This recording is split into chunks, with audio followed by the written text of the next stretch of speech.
And fellas, it's Ken Sr. It's Sunday about 12:30. We just got back from the Southwick National. I have two very special visitors I want to introduce you to. You'll probably recognize my beautiful daughter, Tayler. This is Dave Drakes. Dave has a YouTube channel. Come a little closer so they can. Dave has a YouTube channel called The Collective Experience. Yep. Exactly. And I've known Dave. I've known his dad and himself since he was probably about 8 years old, racing motocross. Super little, yeah, exactly. Ken was like a staple, like around everywhere we were. So yeah, almost like an impromptu dad. So yeah, when you guys raced motocross when you were kids, pretty much every weekend we'd see you guys. And for me, it's really exciting to see you and Tayler take the sport and the passion for motocross and make it a career, motocross and motorcycles. Dave went to school as an engineer. He's an engineer for Harley Davidson, in addition to the Collective Experience, which is his business and his channel. He's a Harley Davidson engineer. He's been for 6 years. Yeah. Yep. And he's designing motorcycles and helping focus the direction of the company, and it's super exciting. And Tayler, what are you doing in the industry now, too? What am I not doing would probably be easier to answer. I kind of do a little bit of everything. I blanket term it as just a professional fan because that's really what it comes down to. Whether I'm writing about it or talking about it on Dave's channel or on my personal social medias, or working for companies in the industry, whether it be Honda, Monster Energy, so on and so forth, Lucas Oil. I'm definitely immersed on site at as many major events as I can be, so you can catch me on the road at any given Supercross, outdoor round, convention center, doesn't matter. I'm super proud of T. She actually goes to more nationals than I go to in Supercross. She flies to California. She's like really immersed in the whole experience and knows a lot of people from the AMA and guys like Dave that have been heavily involved in the industry. She's got the connections, man. Absolutely. Taylor's famous. So It's not what you know, it's who you know. So I was thinking about today about this video. The main thing that touched my heart the most was these two kids, if I watch growing up since they're little, are immersed in the sport I love so much. And to me, that's what it's all about. The museum is about preserving the history, and these guys are creating history and actually bringing it to not only your generation, but the next generation, because you're going to pass it down. So, and behind the camera, we have Taylor's little brother, Devin, who you can't see me behind the camera. How old are you, Devin? 14. He's 14 years old, same age as Kenny when he started. He started his TikTok channel. He's been coming to all the races and seeing the next generation. That's what it's all about for us old guys. Passing it on. He's doing a wheelie down the street here. So we're gonna do a walkthrough. I'm blessed. I have the best job in the world. If you take a look behind you right here, these motorcycles are the ones that we're gonna be putting videos up. We have a CR500, a KX500, a Kajiva, a Honda CR80, a whole lineup, including an ATC 250, some 80s, and the biggest motorcycle engine ever made, the 2300cc Triumph, and a vintage classic Honda. I get to ride all these. My job, my work, Monday and Tuesday, is to ride these bikes and share the experience with you. So I'm blessed. I love what I do. These are my bikes behind me. We just got back from the Southwick National. We watched Eli Tomac come from 5th place and have a commanding win. Roxon got what, 3rd overall? And I don't know, it's just an awesome weekend going to races and seeing all the fans there. I bought this in my Honda CR500 and rode it around the pits because we're selling raffle tickets to it at kaplancycles.com/raffle. It's that 97 CR500 in the back of my truck. It was just so cool seeing all the motocross fans, and everybody's so pumped about the national, and it was just a great time. So without further ado, let's take a walk through the museum and we'll show you some of the motocross history that we have here. We are starting off in the dirt bike showroom, and it's freaking cool because I got a lot of #1 plates right behind me, and it's all thanks to these two right here. So we've got the man himself, Mr. Kaplan America, Ken Kaplan, and of course, you guys know who that is already. You know the channel. You know that face. That's Tayler Kaplan. They're going to give us a tour around the dirt bike portion just to kind of get started. I know that's what you guys want to see. That's what I want to see. And I just want to get the history behind all these #1 places, because I'm pretty sure this guy earned them all. So I'm pretty pumped to hear the history, and we're going to dive right into it. Guys, if you're wondering why these bikes are packed in here like sardines, this is actually the sales showroom of Kaplan Cycles. Kenny Jr.'s desk is right there, mine's right there. And these are the bikes we get to ride Monday and Tuesday. We like to pick significant rare motorcycles. Like this is a Kawasaki KX500. Why is it rare? Well, it's an aluminum frame. It's in a 2018 frame. This one here is the same thing. It's a 2015 aluminum frame Honda with a CR500 motor. Then we got an 86 CR125, and you've probably never seen one of these before. This is the Kajiva 500cc, basically the Italian version of the Honda CR500. This is a New England hill climbing championship winning motorcycle. And then we've got some really significant models right there. Is that as much of the self-promotion? No, that's all you. Yeah. Kenny went and just on a whim ran a half marathon today in Coney Island. Really? Has Just he been like- training for it? Yeah. Yeah. Okay. I thought he was like just on a whim was like, oh, I'm gonna try it. Yeah, I mean, he's been running, 5Ks and stuff out of nowhere. I talked with him yesterday. He's like, yeah, I'm just going to go to New York after this and run the marathon. I'm like, okay. Hogan. His name's Hogan. What's his first name? Hulk. Mr. Hogan.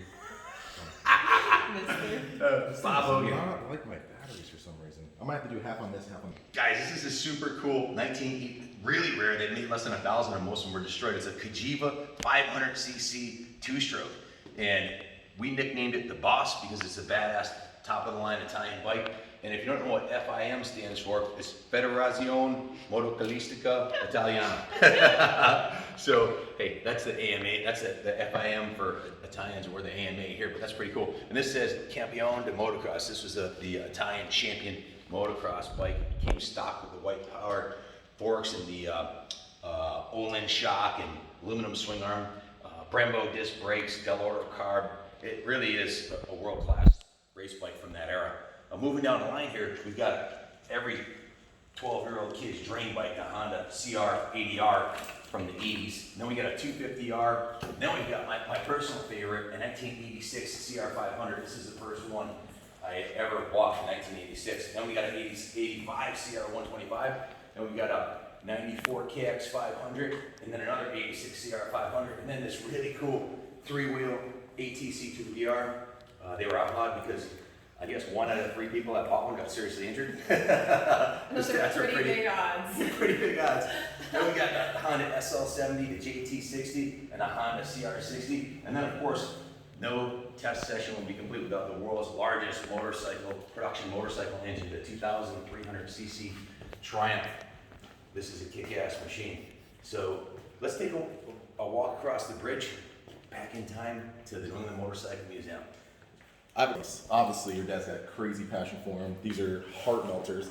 What is your favorite? Oh, my favorite are in there. So Okay. I have to stay tuned. So not even. Oh, I'm excited. No, I but gotta see this. I would like everyone to take specific notice that, of course, besides the Italian one that he just shifted, look at all the handlebars going in that same direction. That is something that. Little OCD going on. Actually, there's one that's facing the wrong way. I think right now. I can't leave the room for all of them. And we trained the whole staff here. Keep it organized. T, what's my favorite motorcycle? What's my favorite motocross bike? The CR500. Which one's mine? Which one's Junior's? Well, you can tell by the condition. This one's a little bit more beat up. That's obviously Junior's, and this is yours. We love these things, old CRs. Then I got my personal favorites undercovers over here. I have my Harley FXR. I like the old school stuff. So let's take a walk across the bridge. Let's do it.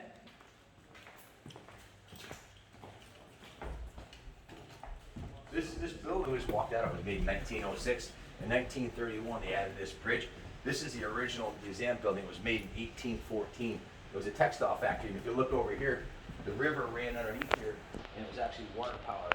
It actually, they didn't have electricity when this was built, nor did they have the internal combustion motor. Everything was done by oxen. And that building there, looks abandoned and is unrestored, was made in 1906. It's a 45,000 square foot. It's one of the first cast in place all concrete buildings. But that's a whole nother. The buildings here at the New England Motorcycle Museum are worthy of conversation. See, tell them what we got right here. So there's two exciting things going on either side of me. Here is my collection of, this is where you'll find my favorite motorcycles in the museum. We've got a few replicas that you're definitely going to recognize if you're a 90s moto fan, especially early 2000s. And over here, we've got some doves. And that's because once upon a time, a prophet told us that we should put them here for good luck. And for that reason, and that reason alone, we have doves. We haven't quite figured out if it's been worth it yet. But Okay. They seem pretty happy here. What's better luck, the RC replica or the doves? Depends on who you ask. the RC replica seems to be the winner thus far. That's an RC replica, but the one in the middle is actually Doug Henry's. If you look at the title, that's Doug Henry's. I was a present from Honda from him, and they gave it to him in '96. That's actually Doug's bike on display here.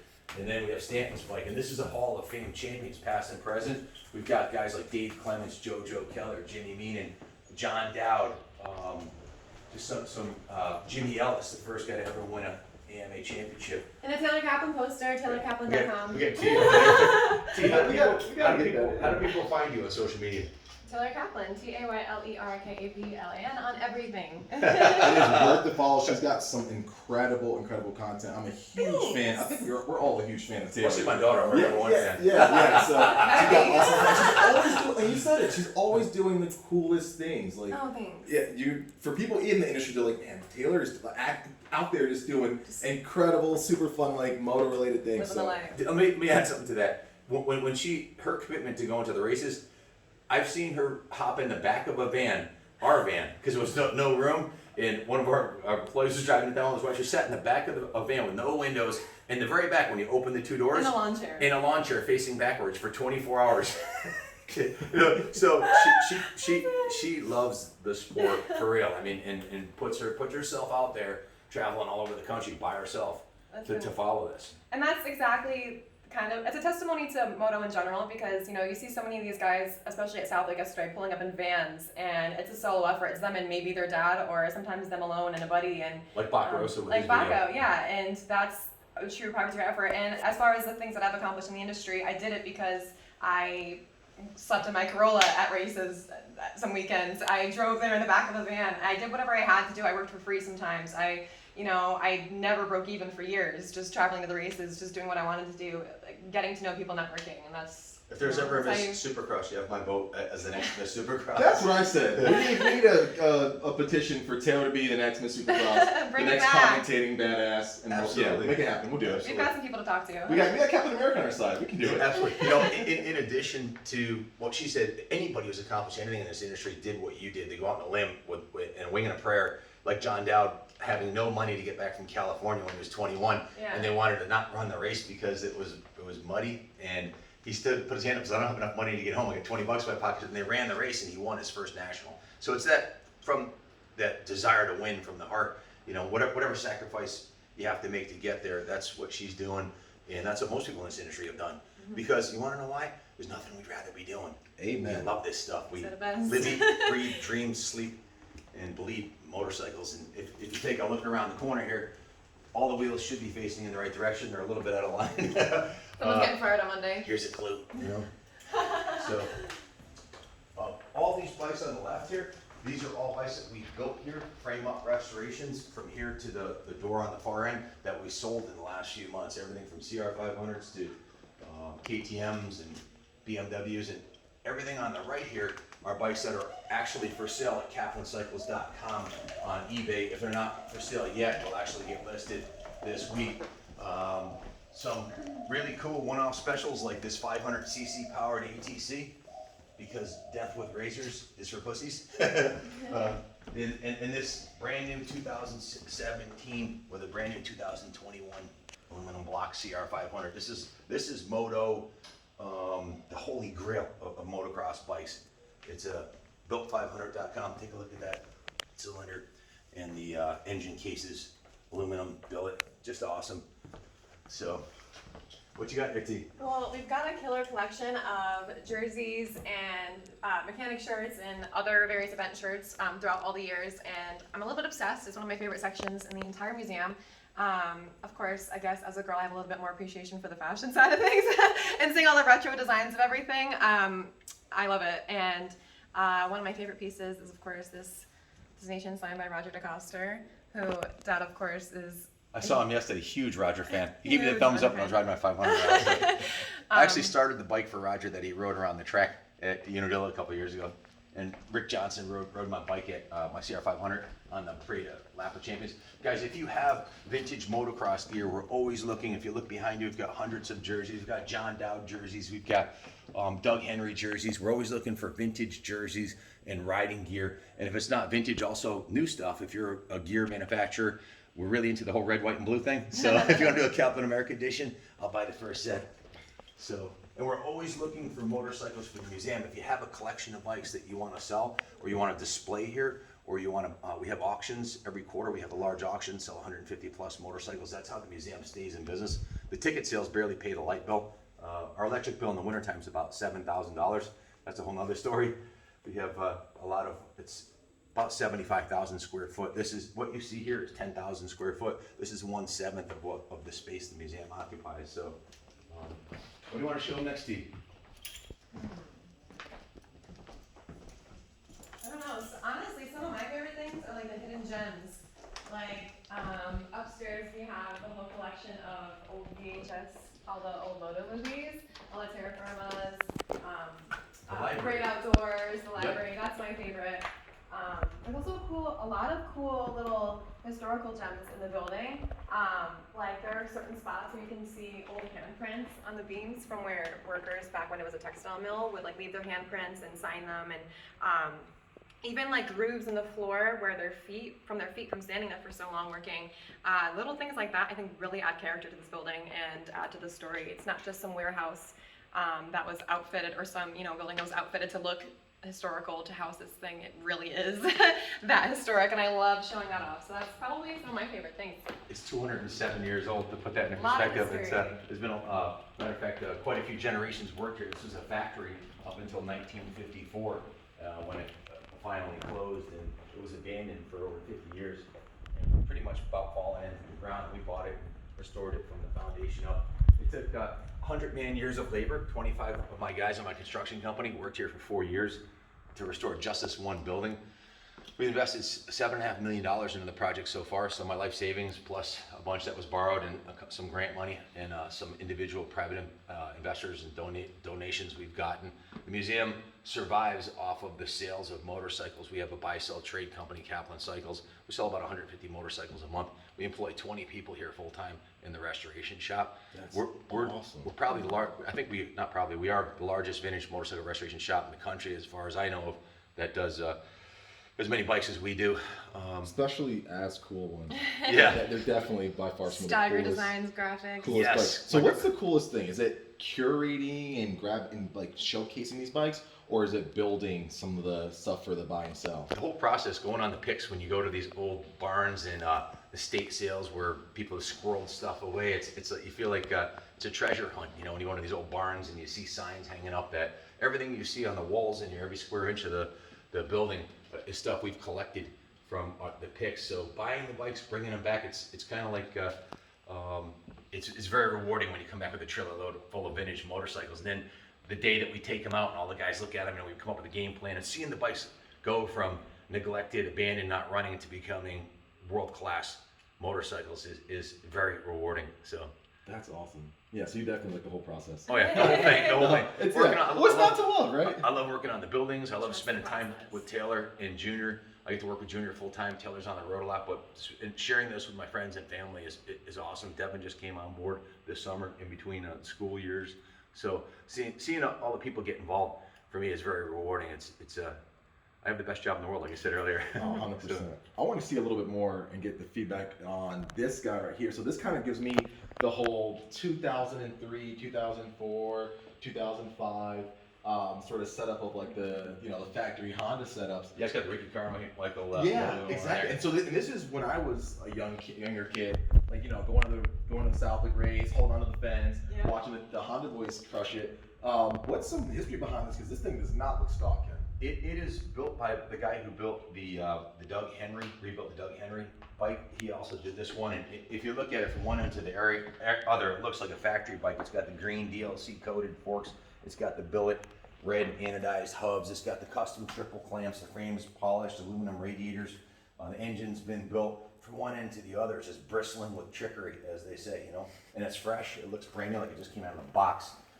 It says Fonseca on the tank. I'm not sure if this is a replica of his bike, but it very well, I believe that was the intention. I don't know how closely, because I didn't see Fonseca's factory bike, but the goal was to create a replica of his.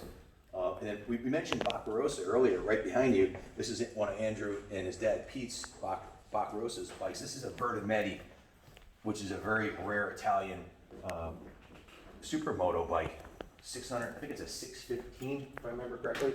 Absolute monster. Then we've got a brand new Cannondale. Those who followed their rise and fall, they came, they sponsored Keith Johnson, a local rider, and they didn't make it, but they did create some really new cool technology, like the reversed engine with the exhaust port coming out the back. That Yamaha actually stole that design, and unfortunately they ran out of money before they perfected it. The next bike over is actually Mike Guerra's factory Husqvarna. Mike Guerra is the first local pro to make it in the FIM World Series overseas, and this is back in 1980. This is the Unadilla Cup, or Unadilla plate. It's a plate. It's a sterling silver plate that he won for winning the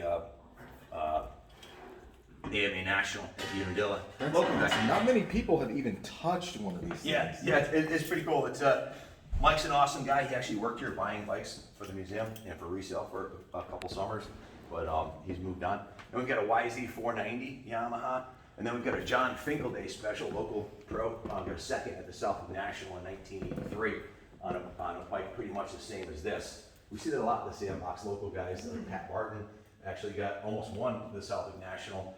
I think it was in '88. He crashed on the last lap while leading. We've seen Dowd, Henry, dozens of local guys like Chris Canning, who was probably what, 12? He finished 14th, I think. 14th overall, 14. The YZ490, the KX500. Then we've got one of the rarest big bore two-strokes. That's the Suzuki RM500 there. And then we've got the Red Rocket, the CR250R Honda, and one of the first electric motocross bikes with the Olin shocks on it right here. This is a friend of mine, Mark Summers' bike, electric moto. This bike's probably 12, 13 years old. It was one of the cutting edge, first, really fast. Not really my cup of tea. I like to hear a two-stroke. Then we got some really cool stuff like the two-wheel drive Rokons. Use as a flotation device if you're ever in a pinch. Absolutely. And how about this one, T? What do you think about this? Not necessarily my style, but definitely a Rough Rider. A little bit of Western style? Yeah, this is for, a cowgirl down home. That's why Articat actually made that. That was a copy of the Rokon. Not the most comfortable ride, huh? You guys, is this ringing a bell over here? I know when T was a kid, she used to watch the cartoon all the time. And if you bought my calendar, you recognize this bike too, because this is in there as well. When's your next calendar coming out?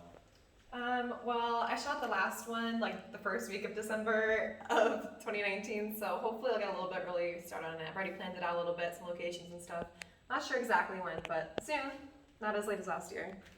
There was a team called Team Mutant Ninja Turtles in New England here, and they actually donated this bike to display here. It's just here on display. But his name was Tommy Norton. Guy was an animal, won multiple New England and national races. So here's his jacket right here. How cool is that? Team Mirage Ninja. I don't know how they ended up with the Mutant Ninja Turtles. Maybe he liked them when he was a kid. I don't know, but it's kind of cool. This is Something you don't actually see mine. every day. That's T's. This is mine. I won this for just being the best daughter Yep, in the whole world. absolutely. This big cup. Best of show, rock stuff. Yep, best to show. Tayler Kaplan, baby. So this next bike here actually has hay on it still, and you're wondering, geez, why does it have hay on it? Well, the guy who wanted to display it in the museum wanted it. He goes, when he bought it, I was like, do you want us to detail it? He goes, no, don't take the hay off of it. So it's actually got hay on it. And sometimes it's like the coolest thing you see when you walk through the museum. Everything looks pristine and mint, and you got this one crusty little thing. So it has character, Humility. This is what we rode when we were kids, little Briggs and Stratton mini bikes. Because in the 60s, there was no such thing as a CR80 or a KX65. This was it, man. Briggs and Stratton, no suspension. My dad used to say, this is probably inappropriate, but I used to complain because we couldn't afford laid down shocks like everybody else had in the mid 70s because we were running leftovers from 74. He said, suspension is for pussies. Yeah, say that at a factory pit now. He just didn't want to pony up and buy me a set of Works Performance shocks like all the rich kids had. We were team low budget for sure. We used to take our tires and we'd shave the knobs ourselves because we couldn't afford new tires, and we would take the chains off and we'd actually take the old motor oil and put them in a pot and cook them on the stove so heat it up so it'd get inside the links and make it real good, So. But these are the team low budget tricks and tips. Oh, hey, that could save some money right there. Save a couple bucks. When Junior shows up on his Olin's suspended aluminum block CR500, I don't know if he appreciates what we went through in our childhood. But so We still had fun though, even though I'm grateful for my pops, who's my best friend. He's the one who got me obsessed with motorcycles, and every weekend we'd go to the mini bike shop. There was a place called Brown Cycles, and they sold mini bikes just like this. And that was like, what do you want to do today? What do I want to do every weekend? I want to go to the mini bike shop, and I want to go to the store and get some Coke and some pistachios and some dirt bike magazines. When I was a little kid, and I'd sit up all night watching dirt bike magazines. And he did the same thing with us. He did not break the tradition. All he ever did was read magazines and sit there watching Jim Carrey movies or Austin Over and over. Powers or like some 90s moto movie and eat pistachios and Coke. Pretty much nothing changed. Minus the pistachio and Coke. Mine was trail mix. Exact same thing. Exact same thing. Like, I would beg my parents, like, I want the next Trans World. I want the next Racer X. Yeah. And just sit there watching cartoons or a race, flipping through it, and just immersing myself. Was it Moto Kids? Do you remember? Was there a magazine called Moto Kids or And it's something? all over like here? 85s and stuff Yeah, like that. Yep, I remember yeah. that. One, Yep. I think it was like Our Generation. Yep. There was, we always had those. We would go to Cycle Gear and see you and bother you to go get them. Yeah, Dave worked in the bike shop right next to Kaplan Cycles, which I spent more time in there than I did at the computer shop. I'm pretty sure it was for sale. I should have bought it. They sold the shop for $99,000. I should have bought it. Should have bought it, man. Yeah, It was still really kicking cool because kick Ken myself in actually, the ass one more time on camera. For that. We're Ken looking had into some buying pretty another cool shop bikes now. there. What's that? You had some pretty cool bikes in the shop. Oh, though. hell yeah. Every time you walk through there, you're like, okay, yeah, this computers are cool, but like, I want to see that little KTM, man. What is that all about, you know? Absolutely. So back to the magazines and books. We have probably the largest, because of my obsession with magazines, I started collecting them. And I've got other people that have passed away or were moving that have donated their collections, really looking for hardbound motorcycle books. We talked about preserving the history, preserving the culture, and passing it on to the next generation. I went to the local library. They had 3 hardbound books on motorcycles, and all 3 of them sucked. So I wanted to create our own library here at the museum. We purchased from Pratt & Whitney. They had mobile bookshelves on wheels. So I bought 8 of these massive 8-foot long, 7-foot high mobile libraries, and we're in the process of restoring them and putting all our books on display here. So you guys, when you come visit the museum, if you want to see what did a 1974 XR75 look like the day it came out of the box, that'll be here preserved. And I know a lot of it's online, but there's something different about sitting down with a fresh touching cold it. soda and some pistachios or trail mix Trail mix, there you go. and looking at the magazine, you know, and leafing your way through. You want to check out the next floor? Yeah, let's get to it. Let's do it. Are we good on time? Big bore 2-stroke Honda. This is a 450 2-stroke. Prior to that, only factory riders had big bore Hondas. These are 1989 CR500. That's Junior's favorite. A 91, and then of course these 2 aluminum frame monsters. So what are these 500s like to ride, Ken? I know you've got probably more hours on these big bore 2-strokes than anyone else probably ever. So what compare that to like a modern 450 for those of us who like can't seem to fathom, you know, that whole series. For 10 years, I went to the dark side and rode a YZ 450 in motocross. It actually wasn't enough, so I had to board to a 500. I threw in a big bore kit and built the motor. That bike put down, in 2010, put 54 rear wheel horsepower on a dyno.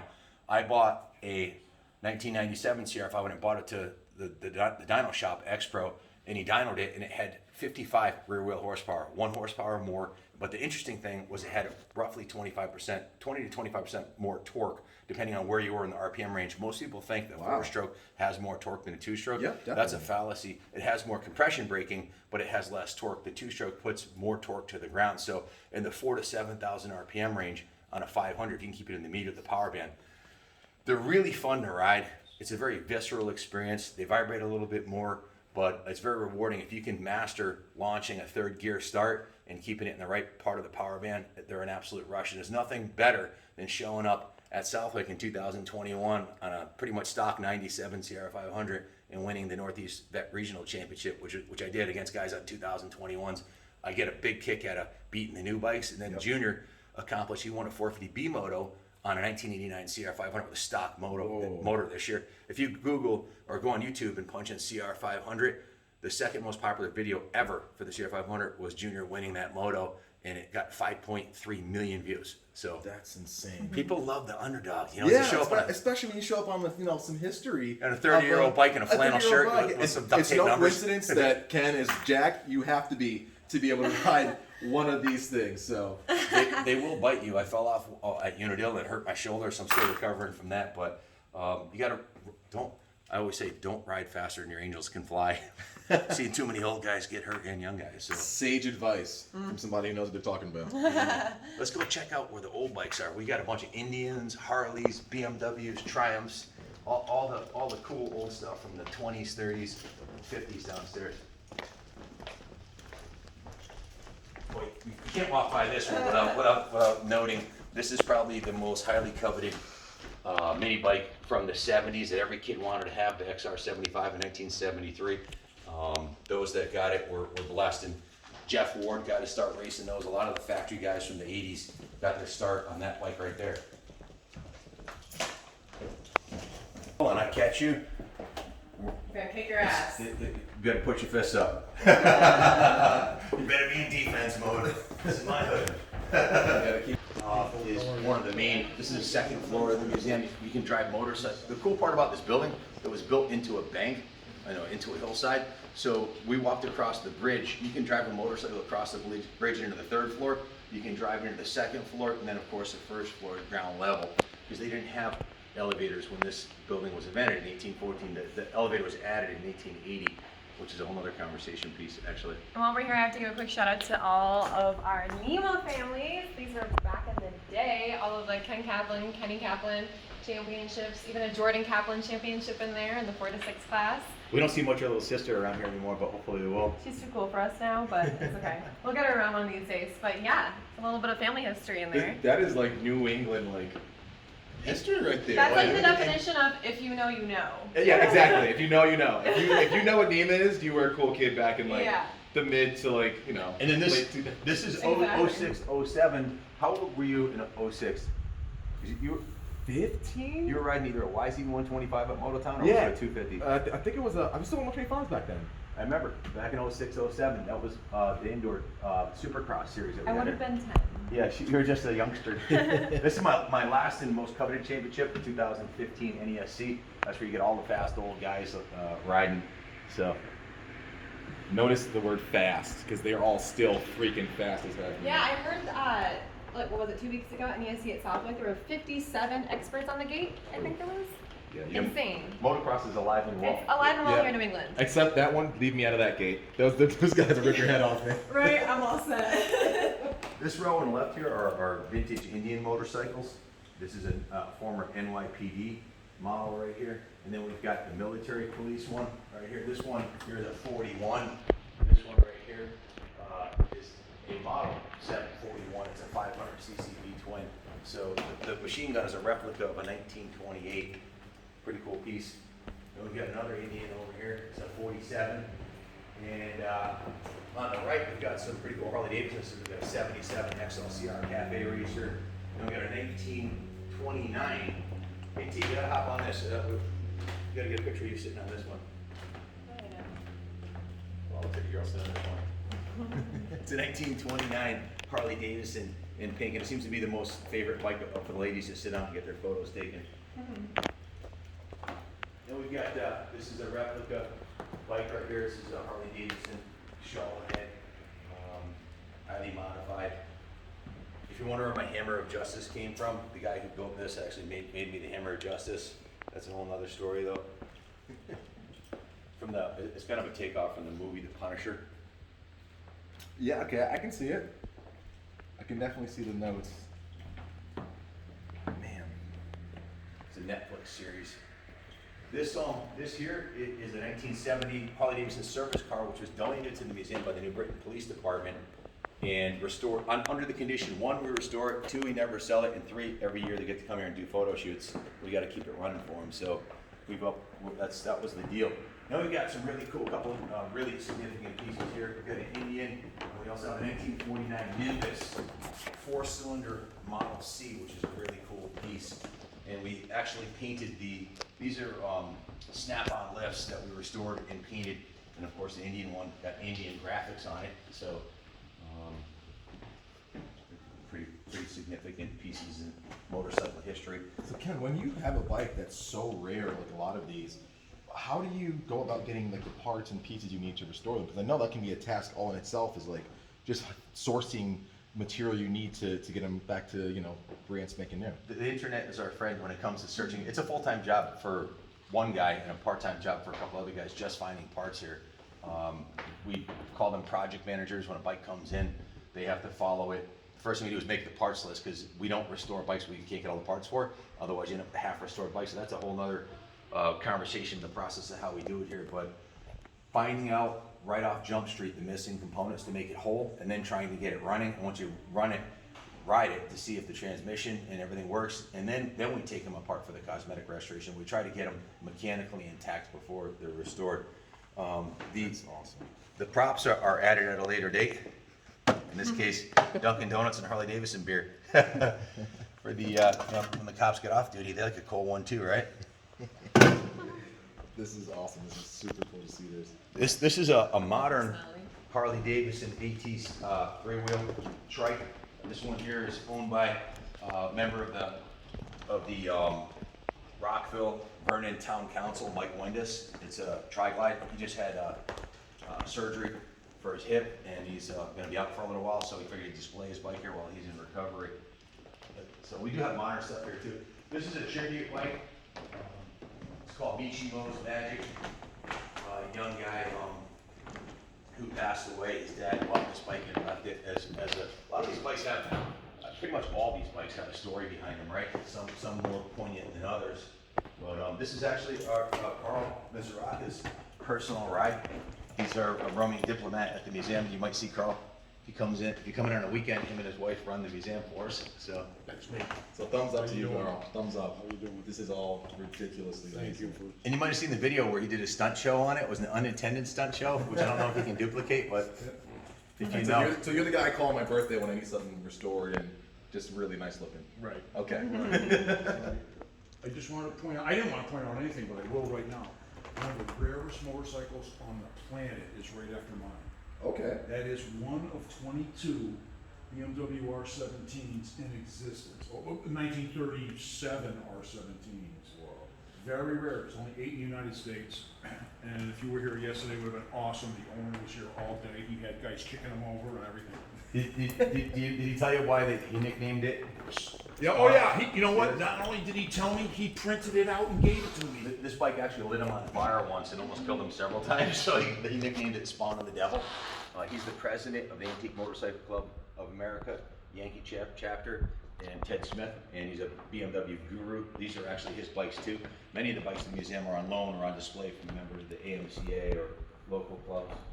Then we've got probably one of the most significant super bikes ever made. This is the original 1972 Kawasaki Z1 double overhead camshaft. This pretty much almost put Harley and Triumph out of business and started a whole wave of the Japanese superbikes and superbike racing in America. So a lot of people who are around our age, Taylor, probably thank these bikes for giving us our R1s, our R6s, the Gixxers. and this is Exactly, like- of our generation. Exactly, it's like the granddad of all those bikes. Absolutely. So you guys who are watching this on our YouTube channel, check out the Collective Experience on YouTube, and you'll see a highly edited, much better version of this on there. I still haven't figured out how to edit yet, and Junior's not available. Junior went to a run where he is. Where is he today? He went to go race a half marathon up in Coney Island, New York. And he was running at like almost exactly a 7-minute pace for all 13 miles. So it was super impressive. Second overall in his age group for men, and 14th overall of the entire, I think there was like 500 runners. So definitely proud of him. He's fast on 2 wheels and on his feet. Yeah, I told him I'm happy to see him getting into running, maybe take up golf, because this whole racing motorcycle thing end up Listen. crooked like me. Don't talk out on golf like golf isn't cool. I've been golfing a lot recently. So I just say it's not cool, it's safer, and it's a great sport. I think there's more money in it too, isn't there? You get good at it? Yeah, definitely. This is a KZ1000 also. That one's you got a 73, a 77, a 79. And as you go down the timeline, this is a significant piece. This is a 6-cylinder KZ1300. This was what they called, those were super bikes. They called this a hyper bike. Those were ridiculous. These were really ridiculous. 1,320 cc's of fire-breathing dragon with pretty much vintage suspension. So the motor's technology had exceeded the suspension. And here's a 2000 replica of those. Here's one of the original 86 GSXR 1000s. It's called the slab side. We talked about the Superbike era from 73 to 86 that came a long ways. And bikes like this were basically taken right out to the banks of Daytona, and they raced the Daytona 200 AMA national Superbike races were done on this exact motorcycle. So we take a walk back in time to the 1966 Suzuki. That's a two-cylinder, two-stroke, and then some more modern 550s. This is a Yoshimura. You might have heard of the name Yoshimura. This is a Yoshimura 615. It's a big bore 550. They did a lot of performance mods, but Yoshimura still do. This is a Katana.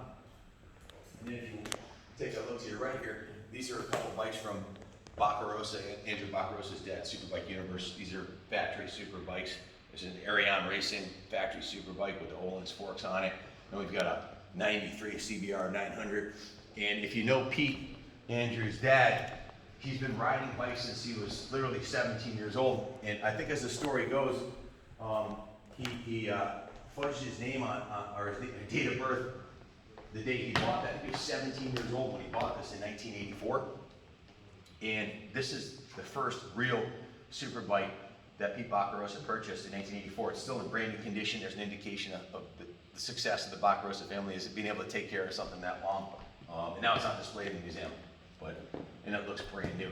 The back row is all Triumphs. We've got a couple of Vespa scooters, and we've got some significant Bonneville's, Daytona Special, Tigers, the whole row of British bikes here. With some BSAs like this Royal Star. I got my start on a 72 Triumph Daytona 500. That's a whole nother story. I got arrested at 15 years old riding down the street without a license, but yeah. So. It led to all this, so I mean. Yeah. All's well that ends well. I did get my license and eventually upgraded to a bigger bike, but that's a Thunderbolt 650 and a BSA Starfire. This is a 250cc, pretty much an entry-level bike from that era. This is the year I was born, 1965. It's a BSA Lightning 650cc parallel twin, and right next to it, a Honda Urban Express. So meet the nicest people on a Honda, right? It's a classic Honda. This is another of the original Superbikes. This is Honda's original 754.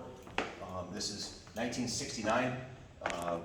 One of the most significant motorcycles ever made. The 69 754 put the world on notice. Honda was going to be a force to be reckoned with, and the rest is pretty much history. We collect helmets too. If you have vintage helmets, don't throw them away. We've got about 250 helmets on display in the museum. Helmets, leather jackets. Don't throw your trophy collection out when you get divorced and you're moving, or if you're sold your house and you're moving to Florida. We collect trophies. The whole 4th floor is full of trophies and memorabilia, books, magazines. If you want to sell them, give us a call, 860-454-7024. We buy motorcycles, we buy memorabilia. If you want to donate to the museum, we are a 501c3 nonprofit, so any donations can be tax deductible, whether it's a motorcycle that we're going to display or one that we're going to sell to raise funds for the museum continuation, including new roofs on the buildings that we need and expansions of. We've got roughly 70,000 square foot of building totally restored, but if you look out the back window, there's another 70,000. There's a pigeon flying through where the window was in the 1908 power plant for the building. So that's a 2,500 square foot building we haven't started restoring yet. We still have another 70,000 square foot of buildings that need to be restored, and I don't know if it'll happen in my lifetime. Hopefully it will, but if not, hopefully Tayler and Junior and the rest of the team will continue and see the dream. I'd love to have this be a motorcycle franchise here like Triumph, Indy, and Harley Davidson. I'd love to have motorcycle shops in these buildings, and there's enough space to do it, but most of the local franchises are owned, so we'd have to either buy them or have them decide to move in here. So someday, hopefully, we'll have some franchise businesses here. It would be awesome to be a the major- one-stop shop for pretty much all of your museum needs, your memorabilia, your bike work, buying a brand new bike. I mean, restoring bikes, having your Yeah, bike yeah. restored. We'll have a That's the biker dream. bar downstairs eventually, so. Restaurant, bar, microbrewery on the first floor, and a You'll motorcycle. probably never want to leave, is basically what we're getting at. I don't want to So leave now. we have a hotel in as well, one of the buildings. I don't want to leave now. Plus, you had me at food, so I mean, Sold. So if we can see that come true, the next thing would be a motorcycle restoration school to pass on the knowledge from us old dogs to you young guys and gals, so that it can be passed on, because there's the kids that are coming out of MMI today aren't being taught how to rebuild four-cylinder carbureted motorcycles. It's all fuel injected stuff. So a motorcycle restoration school for classics pre-Y2K is something we'd love to see happen here. So if you want to get involved, give us a call. We're always looking for volunteers or paid staff. We have openings in the service department, motorcycle purchasing, motorcycle restoration. So there's a lot of opportunity. We're growing. I think we should do the intros over there. Okay. Over by. Hey guys, welcome back to an episode on the Collective Experience. If you've watched the videos before, you recognize me. My name is Tayler Kaplan. I'm stoked to be here with you guys again, but even more stoked that this time, instead of talking with you over Zoom, I got Dave here at my home base at the New England Motorcycle Museum to show you guys what we've got going on here, what the scoop is. Dave hasn't been here in years, since before we really got this place ramped up and going. So excited to give you guys a tour, get Dave real familiar, and tell our viewers more about the Collective Experience and everything we've got going on here. So stay tuned. Hey guys, welcome back to the Collective Experience. I'm Tayler Kaplan. I'm stoked to be here with you guys again today, but even more stoked that instead of talking with you over Zoom, this time I've got Dave right here at my home base in Connecticut at the New England Motorcycle Museum. Excited to show you guys around, show you what, a little bit of what we're about, and I think that once you've taken a peek around what we've got here and met my dad here, you might start to understand me. Without further ado, here's my dad. Hey guys, I'm Ken Sr. Honored to be here today with T, showing you guys around. So stay tuned. We've got some killer bikes for you to check out, and hopefully you can come down and see the place in person someday. I'm gonna get so much B-roll from this place. It's gonna be free. Catch you Monday. Honestly, I've never Old school. heard anybody really tell me I was good at it, so I never really thought, what? Yeah, well, because you were so like inside scoop type stuff. Part of my life at this point, and figuring out how.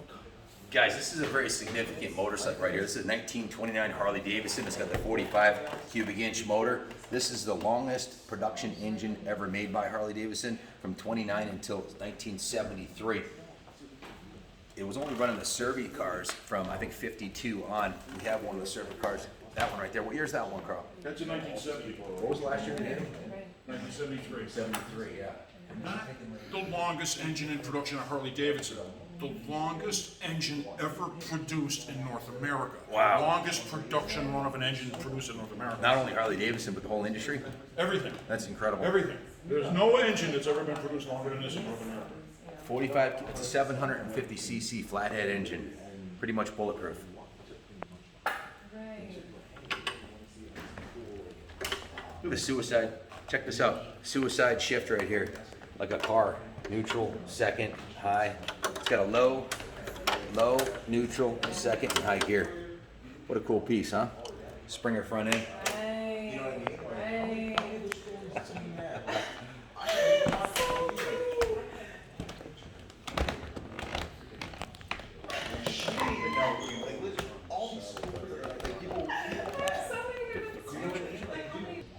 This is a 1947 Indian Roadmaster Chief, and if you zoom in right here, these are actually Morgan silver dollars that they modified to fit on the conchos.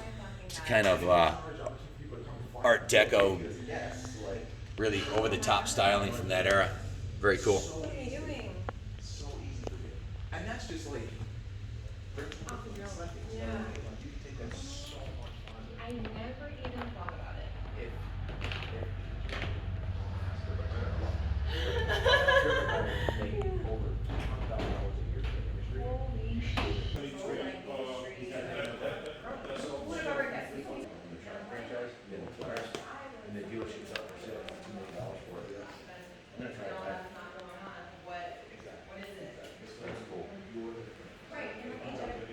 Operate this siren with your heel and see what it does. This is the most beautiful piece of metal in the whole building.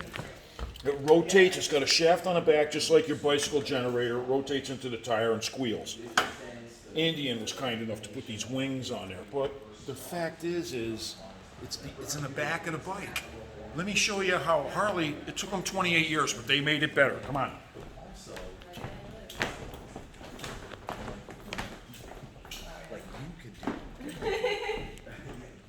Well, I don't really mean they made it better, they just made it work better, okay? They put it on a front fender, and you squeeze this left lever right here, and it does the same thing.